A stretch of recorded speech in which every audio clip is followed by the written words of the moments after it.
인간은 누구나 아름다운 것을 추구하며 삽니다. 남자든 여자든 나이가 많이 잡수신 분이든 나이가 젊은이나 어린이나 아름다운 것을 추구합니다. 형편만 허락된다면 아름다워지려고 몸도 가꿉니다. 옷도 잘 입으려고 합니다. 이왕이면 화장도 잘 하려고 애를 씁니다. 사람마다 아름다워지려고 지출하는 비용이 많이 있습니다. 그런데 한 가지 안타까운 것은 아름다움의 기준이 잘못된 경우가 많습니다. 나 보기에만 좋으면 아름다운 것으로 생각하기도 하고 겉만 좋으면 속이 어떻든 아름다운 것으로 생각하기도 합니다. 그러나 정말 아름다운 것은 그런 것이 아닙니다.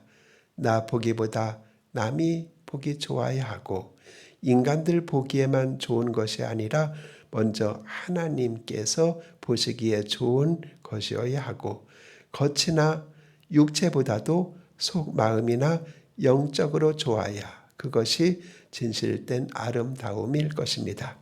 그러므로 아름답게 살아간다는 것, 이것은 얼마나 우리에게 생각할 거리를 주는지 모릅니다. 오늘은 가장 아름다운 삶에 관하여 같이 말씀을 나누려고 합니다. 첫째는 사랑 실천이 아름다움입니다. 실천이 없는 사랑은 사랑이 아닙니다. 그런데 사랑을 실천하려면 희생의 수고가 없이는 사랑을 실천할 수 없습니다. 희생의 수고가 따르게 되는 것입니다. 희생의 사랑을 볼 때마다 우리는 아름답게 보는 것입니다. 하나님께서는 바로 사랑의 하나님이십니다. 성경은 하나님은 사랑이시다라고 말씀하고 있습니다. 하나님의 사랑을 이야기할 때 세 가지로 이야기할 수 있습니다. 첫째는 에덴의 사랑, 창조의 사랑입니다. 하나님은 육신의 아담과 하와를 위해서 사랑을 베풀어 주셨습니다. 사람이 살아가는 데는요, 빛이 있어야 하기 때문에 빛을 지으셨습니다. 빛으로 말미암아 어둠이 비추게 되었고 빛으로 말미암아 힘을 얻게 되었고 빛으로 말미암아 추위를 이기고 생물들이 자라게 되었습니다. 그 빛을 통해서 사람이 살게 또 동식물이 살게 된 것이지요. 하나님은 사람을 살게 하려면 궁창 하늘이 있어야 함을 아시고 하늘을 지으셨습니다. 물과 물로 나뉘게 하시고 또 땅과 바다를 지으시고 각종 열매를 맺게 하셨습니다. 왜 그러셨습니까? 육신의 삶을 살게 하기 위해서입니다. 궁극적으로 해와 달과 별들을 만드사 낮과 밤을 주관하게 하셨습니다. 이것도 육신의 삶을 살게 하시기 위해서입니다. 또 각종 조류와 어류를 창조하셨습니다. 육신의 삶을 살아가는데 부족함이 없게 행복하게 즐겁게 부유하게 우리가 살게 만들어 주신 것이지요. 또 땅에는 각종 육축과 각종 짐승을 종류대로 만드셨습니다. 이 모든 것이 육신의 생명으로 살아가는데 부족함이 없도록 하나님께서 사랑으로 창조하여 주신 것입니다. 때문에 먹고 마시고 보고 즐겁게 만들기 위해서 에덴 동산을 만들어 주신 것입니다. 그런데 안타깝게도 아담과 하와가 하나님께 죄를 지었습니다. 죄의 삭은 사망이라 아담과 하와가 죄의 삭신 사망을 당해야만 했고 또 저주 아래 놓여야만 했던 것입니다. 그런데 하나님은 죄는 미워하시지만은 사람은 미워하지 않고 사랑하셨습니다. 그렇기 때문에 하나님의 사랑은 창조의 사랑으로 끝난 것이 아니라 갈보리의 사랑, 구속의 사랑으로 이어집니다. 죄를 지은 인간을 대신하여 죄 없으신 하나님의 아들 예수님을 이 땅에 보내셨습니다. 우리가 죽어야 할 자리에 예수님께서 십자가 형틀에 대신 머리에 가시관을 쓰시고 양손과 양발에 못이 박히시고 십자가에 달려 죽으셨습니다. 그러므로 갈보리의 사랑은 구속의 사랑입니다. 아담과 하와가 에덴 동산에서 하나님께 불순종하고 선악과를 따먹고 난 후에 그 죄값으로 죽게 된 것을 대신하여 우리 하나님의 아들 예수님이 십자가에 달려 죽게 되신 것이지요.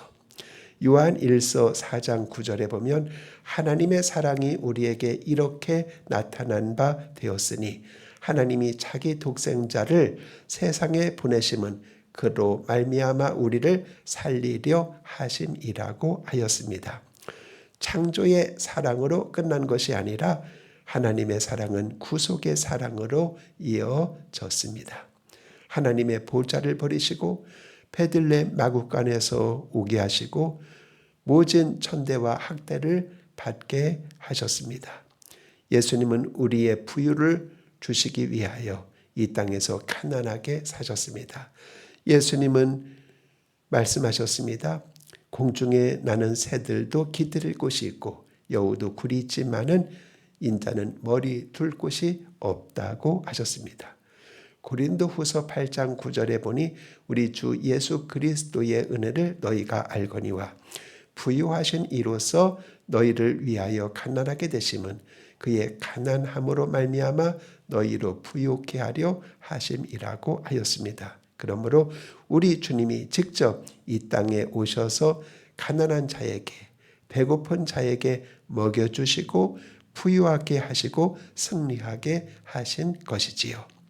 그리스도께서 우리를 위하여 저주를 받은 바 되사 율법의 저주에서 우리를 속량하셨으니 기록된 바 나무에 잘린 자마다 저주 아래 있는 자라 하였습니다. 하나님의 아들 되신 예수님, 구세주 되신 예수님, 메시아 되신 예수님이 아담과 하와가 범죄함으로 저주받은 가난을 대신해서 짊어지시고 우리를 부유케 하시려고 우리 주님이 가난하게 되셨습니다. 그러면 우리는 그 예수님을 믿는 자마다 멸망하지 아니할 뿐 아니라 우리는 이제 부유하게 살아갈 수가 있습니다. 또 우리의 병을 치료해 주시기 위해서 예수님이 십자가에 못 박혀 죽으시기 전에 빌라도 뜰에서 모진 매를 맞으신 것입니다. 이사야서 53장 5절은 말씀합니다. 그가 채찍에 맞음으로 너희가 나음을 입었도다. 예수님은 빌라도 뜰에서 39차례의 모진 매를 맞으셨습니다. 왜 그렇습니까? 우리가 죄값으로 죽어야 할 그 병을 치료하시기 위하여 우리 주님 우리를 대신하여 고통당하시고 매 맞으시고 채찍에 맞으시고 괴로움을 당하신 것입니다. 그러므로 이 땅에 오셔서 모든 병을 치료해 주신 것처럼 누구든지 그 예수님을 믿는 자마다 병든 자가 주님 앞에 나와서 간절히 기도하면 십자가의 대속의 공로로 우리를 치료하여 주시는 것입니다. 범죄함으로 죽은 우리의 영혼을 살리기 위해서 예수님이 겟세마네 동산에서 기도하시고 갈보리산 위에서 못 박혀 죽으신 것입니다. 십자가 위에서 주님이 하신 마지막 말씀은 다 이루었다입니다. 이 말은 영혼의 문제, 죄의 문제, 치료의 문제, 가난의 문제를 모든 문제를 해결해 주셨다는 말씀입니다. 우리 하나님의 사랑은 이렇게 구속의 사랑입니다. 세 번째 우리 주님의 사랑은 마가 다락방의 사랑, 성령 충만함의 사랑입니다.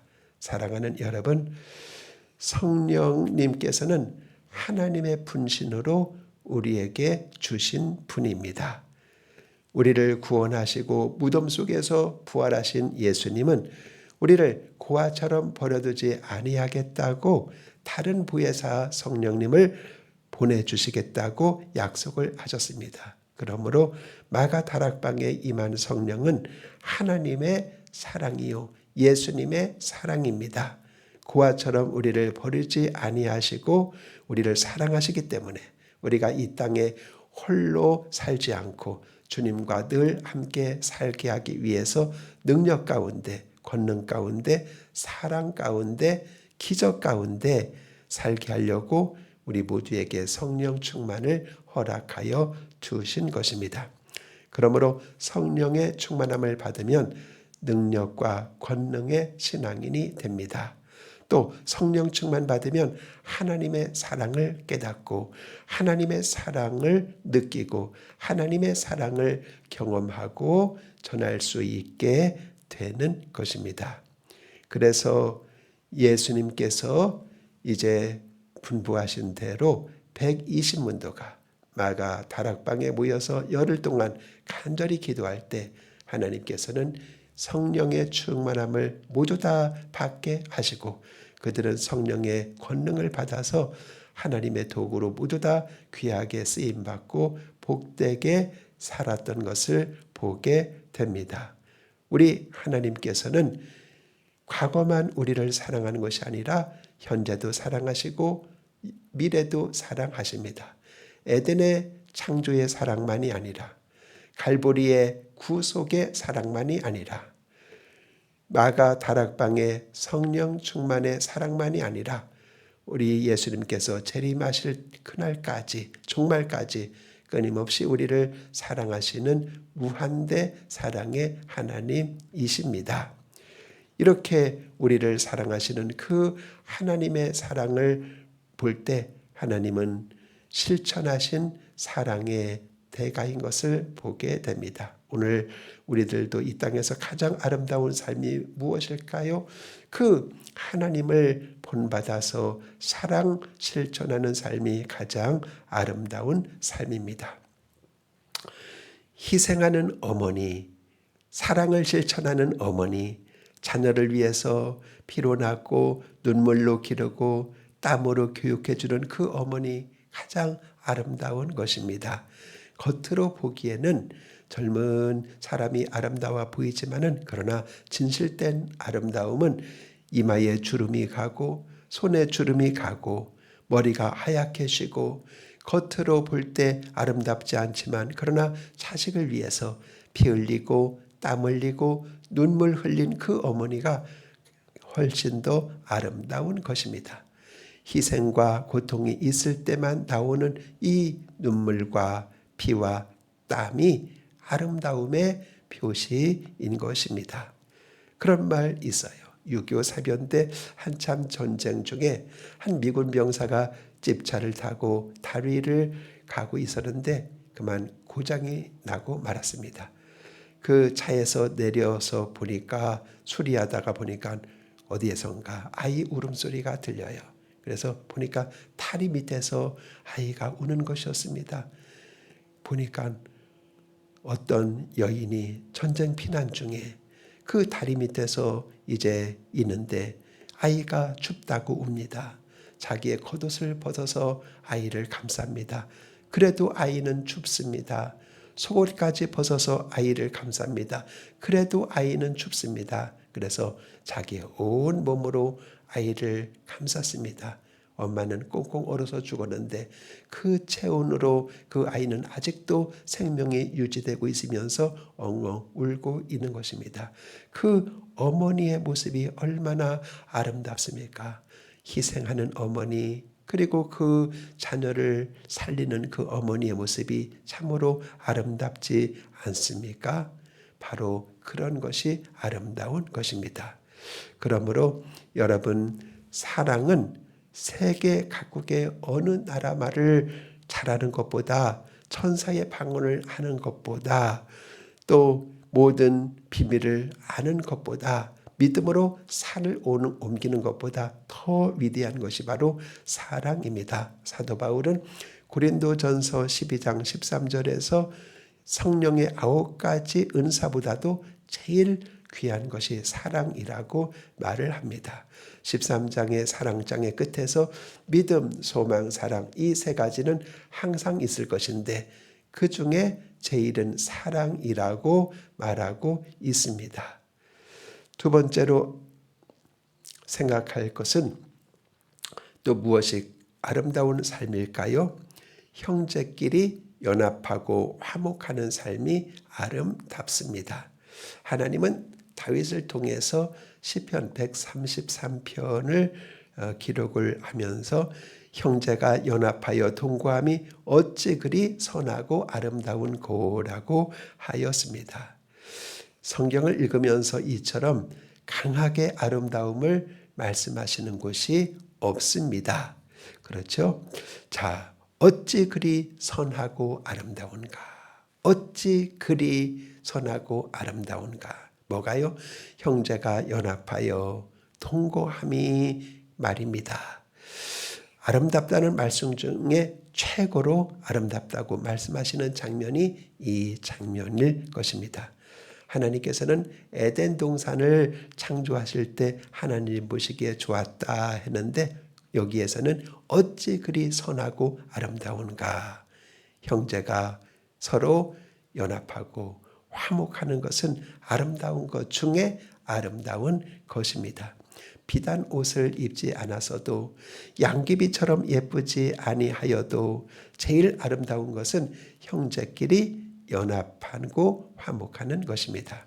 그런데 형제는 부모의 피로 맺어진 형제가 있는가 하면 같은 직장, 단체 같은 조직 안에서의 형제적 사회의 일원으로서의 형제가 있습니다. 또 예수님의 피로 맺어진 믿음의 형제가 있습니다. 그러므로 여러분 우리는 예수님의 피로 맺어진 형제입니다. 인생이 70이요 강건하면 80이라고 했습니다. 생명이 죽으면 그 관계도 다 죽습니다. 그러나 천국 가서 우리는 영원히 만나서 하나님 앞에서 잔치를 하고 영원히 살 하나님의 자녀요. 우리끼리는 서로 형제지간이 되는 것이지요. 우리 성도 여러분, 성도 다릅니다. 이름도 다릅니다. 부모도 다릅니다. 살아온 환경도 다릅니다. 그러나 우리 모두는 서로가 예수님의 피로 맺어진 형제입니다. 예수님 안에서 한 형제입니다. 우리 성도끼리 서로 화목하게 살아갈 때 그보다 아름다운 것이 어디 있겠습니까? 예수님은 이것을 위해서 이 땅에 오셨고 그리고 십자가에서 죽으셨습니다. 골로새서 1장 20절에 그의 십자가의 피로 화평을 이루사 만물 곧 땅에 있는 것들이나 하늘에 있는 것들이 그로 말미암아 자기와 화목하게 되기를 기뻐하심이라고 하였습니다. 하나님은 그처럼 화목을 기뻐하십니다. 그러므로 하나님이 기뻐하시는 제일 아름다운 것이 바로 화목입니다.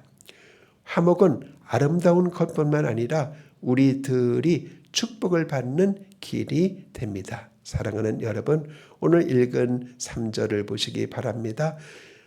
거기서 여호와께서 복을 명령하셨나니 곧 영생이로다 했습니다. 형제가 연합하여 동거할 때 하나님께서 복을 주시는데 영생의 복을 주십니다. 우리가 정말로 예수님 믿으면 영생합니다. 죽지 아니하고 영생의 복을 받는 것이 예수님을 믿는 사람에게 임하는 하나님의 축복이요 하나님의 사랑입니다. 그런데 시편 133편을 보니까 형제가 연합하여 동거할 때 하나님이 우리에게 영생의 복을 주신다고 하였습니다. 사랑하는 여러분, 여러분의 생명이 영원히 사시기를 축원합니다. 하나님의 사랑을 영원히 받으시기를 축원합니다. 하나님의 축복을 영원히 받으시기를 축원합니다. 그 놀라운 축복을 누구에게 주느냐?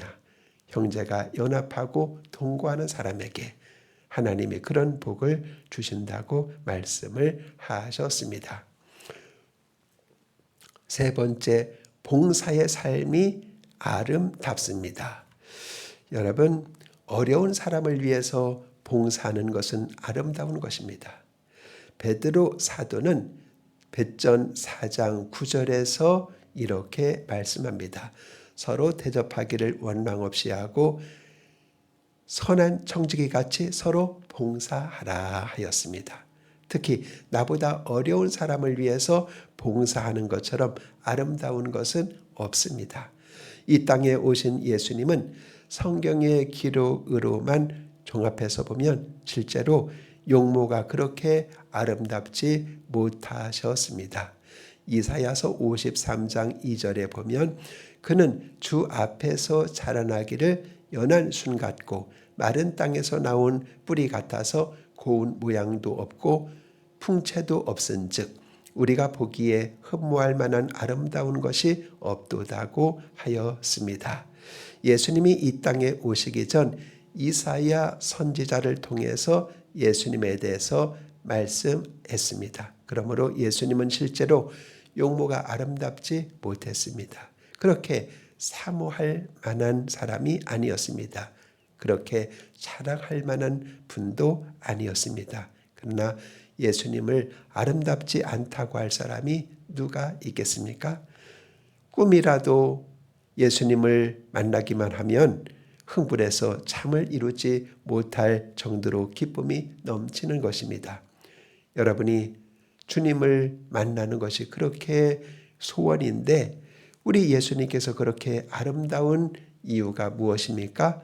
그분은 인류를 위해서 봉사하셨기 때문입니다.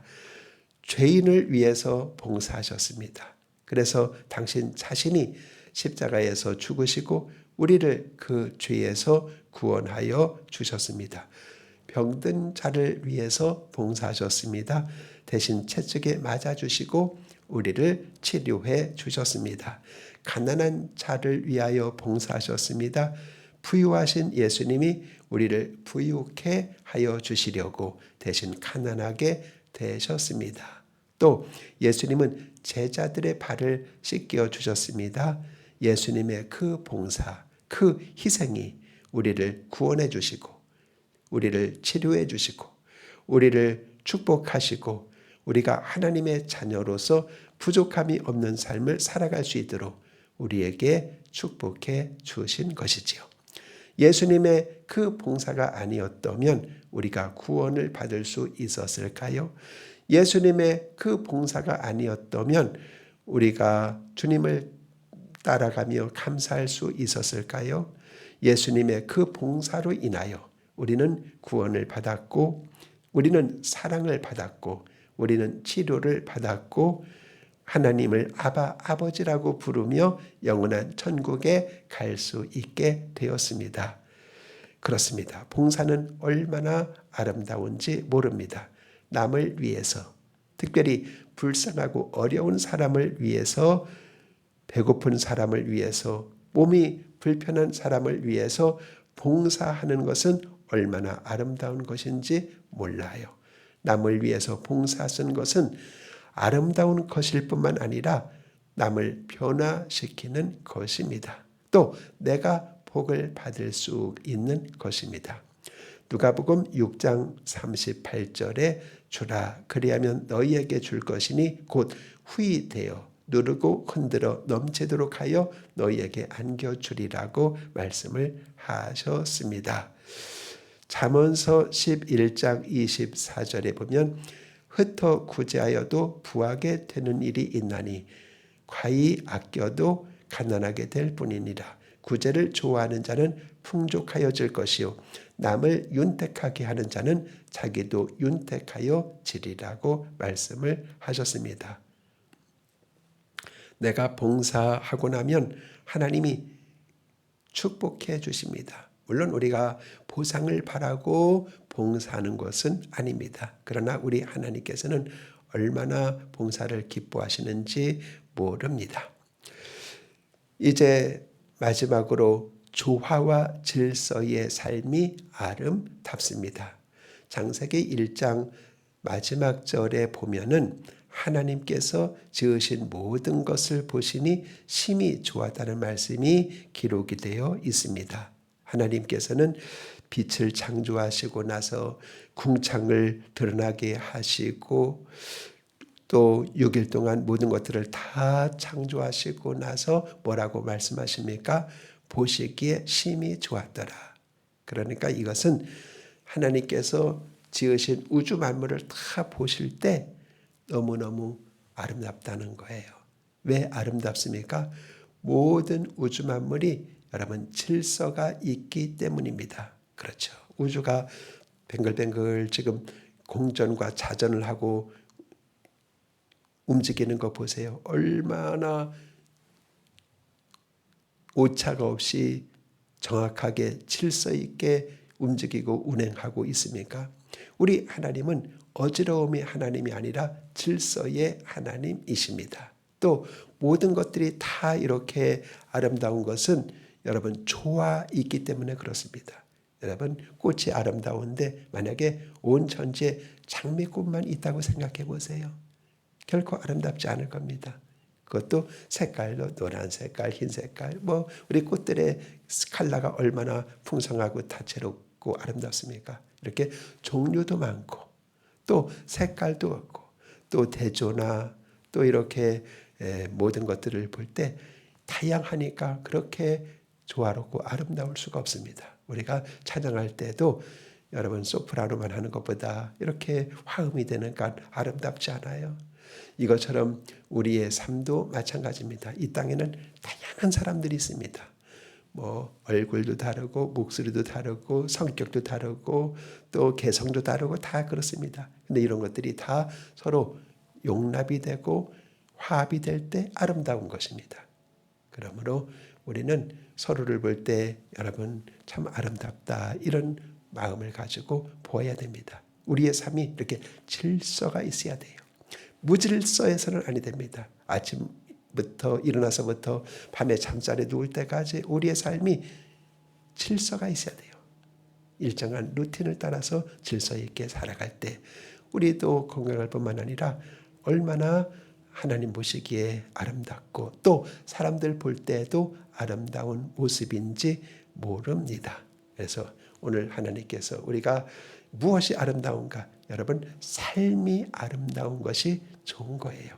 어떤 삶이 아름다운가 하는 것을 같이 나누었습니다. 우리도 이 땅 살아갈 때 우리가 가장 아름다운 삶으로 우리를 빚어가실 하나님을 기대하며 하나님 앞에 찬양과 영광을 올려드립니다.